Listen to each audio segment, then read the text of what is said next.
Salut à tous! Aujourd'hui, un nouveau sujet qui avait été proposé dans les commentaires par Zaif, désolé si je le prononce mal, qui me suggérait de faire une vidéo sur l'Atalanta. On va donc s'attarder sur les 15 joueurs qui jouent le plus à l'Atalanta, donc on rentrera peut-être un peu moins dans le détail que d'habitude, et l'objectif sera de déterminer s'il y a des pépites cachées à l'Atalanta à tous les postes. Du coup, ce sujet il me semble important parce que tous les supporters de l'Ajax de l'année dernière doivent se trouver un nouveau club. Mais c'est vrai qu'en le rejoignant que maintenant, on risque d'être cramé. Donc moi, ce que je vous conseille, c'est de vous inventer une grand-mère italienne. Par exemple, ma grand-mère italienne qui arrivait dans les années 50 en France était originaire du petit village de Rovetta qui était dans les montagnes autour de Bergame. Et tout de suite, on peut plus vous accuser d'être un hipster ou un footix. Il y a un doute. Vous avez même pas besoin d'inventer votre mensonge. Je vous l'ai donné. Eh oui, c'est ça aussi, 11 contre 11. Des bons tuyaux. Si on revient au football, l'Atalanta est organisé très régulièrement en 3-4-1-2 avec deux pistons à gauche et à droite qui couvrent une distance monumentale et avec un jeu avec du mouvement dans tous les sens, ce qui en fait une des équipes les plus agréables à voir jouer. Donc, du point de vue des individualités, on va commencer bien évidemment par le gardien de but, Pierluigi Golini, qui est, comme vous le voyez, un gardien libéraux, mais qui est relativement moyen en ce qui concerne le fait d'arrêter le ballon, ce qui est un peu problématique. Il a déjà coûté, si on en croit les modèles, quelques buts à l'Atalanta, et déjà, c'est indicateur de quelque chose qu'on va voir, c'est que ce joueur qui a été un échec à Aston Villa, probablement que si aujourd'hui il y retournait, il y réussirait pas mieux. Et je dis ça alors que depuis, il a été sélectionné avec la Squadra Azzurra. On remonte un peu sur le terrain, et on passe aux défenseurs centraux. Le premier, c'est un joueur qu'on connaît en France, enfin qu'on connaît rapidement en France, c'est Palomino qui a joué au FC Metz. Pour bien appréhender le radar, je pense qu'il faut avoir en tête quelques notions tactiques de l'Atalanta. C'est une équipe qui va souvent défendre en avançant, en mettant un pressing assez fort, et globalement, l'équipe n'a pas peur de se retrouver dans des situations où leurs défenseurs vont devoir jouer des 1 contre 1. Donc quand on a ça en tête, le fait que Palomino a d'excellentes statistiques en termes d'interception de passe, ça nous indique qu'il est capable de sortir, de couper les actions adverses et que ça soulage l'équipe. Par contre, si son anticipation est une qualité, clairement confronté à des joueurs qui vont tenter de le dribbler, il n'est pas une sécurité pour l'équipe. Or, c'est un peu ce que lui demanderait le plan de jeu. Donc c'est un peu problématique. Pour le reste, dans les airs, c'est un rock et son jeu au pied est relativement honnête. Ce qui est pas non plus incroyable dans une équipe qui a un vrai plan de jeu ambitieux. Donc là, on est vraiment sur un joueur qui est bien utilisé par son coach, mais a priori, il a pas ce cran supplémentaire. Si on passe à Jim City, qui joue lui régulièrement plutôt dans l'axe de la défense à 3, on est face à un défenseur central relativement complet, mais les statistiques n'indiquent pas que non plus ce soit un crack absolu, même si visuellement il semble être le plus intéressant des trois. Et donc le troisième, c'est Raphaël Toloi, et là on est vraiment sur un défenseur central spécialisé sur la relance, mais lui non plus n'est absolument pas une sécurité en défense. Donc déjà le constat pour la défense centrale titulaire, c'est qu'a priori là-dedans il n'y a pas un joueur extrêmement sous-coté. Donc est-ce que le titre était une publicité mensongère ?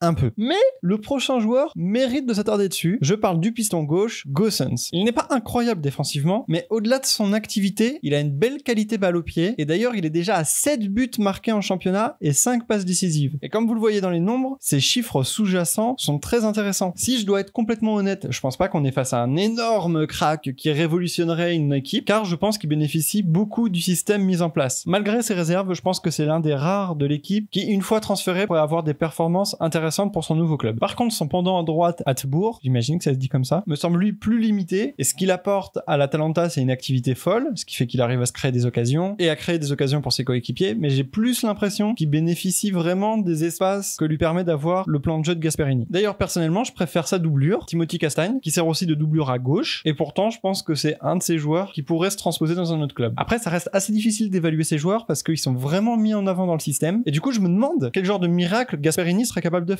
Est-ce que par exemple, il pourrait faire quelque chose de Maxime Pounjé, la légende du banc bordelais? J'espère qu'un jour on aura la réponse. Désormais, passons au milieu de terrain, et le premier nom est Martin de Roon, qui est un milieu récupérateur. Sa meilleure qualité, c'est son activité sur le terrain. Autant vous dire que le club qui va le signer pour les 24 millions annoncés sur Transfermarkt va se faire fumer comme jamais. On sera sur un niveau d'enfumage à la Drinkwater quand il a signé à Chelsea. Son collègue en général au milieu de terrain, c'est Remo Freuler, et là on est sur un joueur plus box-to-box, mais il a pas une technique de ouf. Et certes, ses stats sont relativement flatteuse offensivement, mais lui encore, je pense que c'est un de ces joueurs qui bénéficie, qui a des courses dans tous les sens, que tout le monde bouge, et il y a des occasions qui se créent. Mais je le crois absolument pas capable de reproduire ça dans une équipe moins bien huilée. Une nouvelle fois, on n'est pas du tout sur un crack. Enfin, le troisième joueur du milieu en termes de temps de jeu, c'est Pasalic, qu'on connaît en Ligue 1 pour son passage modérément réussi à l'AS Monaco. Il a l'avantage d'être polyvalent, il a déjà joué au milieu, au poste de milieu offensif, et aussi en poste de numéro 9 pour l'Atalanta, mais dans le jeu, c'est pas glorieux. Il arrive quand même être assez efficace à se créer des occasions, mais ça c'était déjà un peu son jeu à Monaco, c'est-à-dire visible dans les zones de vérité, mais invisible dans le jeu. Du coup, on peut se demander si finalement c'est pas Gasperini qui a raison, que le joueur est pas un 8 comme on l'imaginait au début, mais plus un numéro 9 ou un 9,5. Et c'est peut-être cette reconversion qui va le faire se révéler. Le prochain nom, c'est la raison pour laquelle vous avez cliqué sur la vidéo sans le savoir. C'est Ruslan Malinovski. Il a actuellement plus un rôle de super sub à l'Atalanta, où il va régulièrement rentrer au poste de Papou Gomez, qui dans ce cas-là, lui, va remonter d'un cran. Sur le peu de temps de jeu qu'il a, il confirme les espoirs qu'il y avait en lui quand il était en Belgique, où il a fini quasiment 2 saisons en double-double, c'est-à-dire plus de 10 buts et 10 passes. Lui, c'est un des rares que je vois continuer à évoluer à un niveau très élevé, que ce soit à l'Atalanta ou non. Ensuite, on passe à la star de l'équipe, Papou Gomez, qui a une chanson à son nom. Lui, il n'y a pas grand-chose à dire, mais il est juste excellent. Je pense que vous avez déjà entendu beaucoup de bien de lui, et c'est complètement mérité. C'est un joueur hyper excitant à voir jouer. En plus de ça, il se donne au pressing. Enfin, bref, c'est un vrai régal. La deuxième star de l'équipe, c'est évidemment Josip Ilicic, qui vient de marquer un quadruplé en 8e de finale retour face à Valence. Pour le décrire, c'est simple, c'est Lionel Messi dans le corps de Cheikh Diabaté. Il a l'air cassé de partout, lent, mais en réalité, c'est un génie total. Tous ses dribbles font mouche. Il a une frappe, mais lourde. Il est hyper efficace du coup face au but. C'est un joueur d'une qualité folle. À la base, il jouait plutôt 9,5-10. Maintenant, il est de plus en plus au poste de numéro 9 et ça marche vachement bien. Par contre, malgré son 1m90, faut pas imaginer qu'il gagne des duels de la tête. Depuis le début de l'année en Serie A, il en a gagné 3. Son surnom, c'est la nonna, c'est-à-dire la grand-mère. Et pour le comprendre, faut regarder les matchs après la 60e minute ou après avoir tout donné, mais les 30 dernières minutes, il fait plus que marcher. Il est toujours cramoisi, il fait que se plaindre. Il a une démarche cassée de partout, mais il reste terriblement efficace, donc Gasperini le laisse jusqu'au bout. Ensuite viennent les deux avant-centres de Colombie. Le premier, c'est Duvan Zapata, dont on a beaucoup parlé l'année dernière parce qu'il a mis 25 buts en championnat. Comme vous le voyez dans les stats,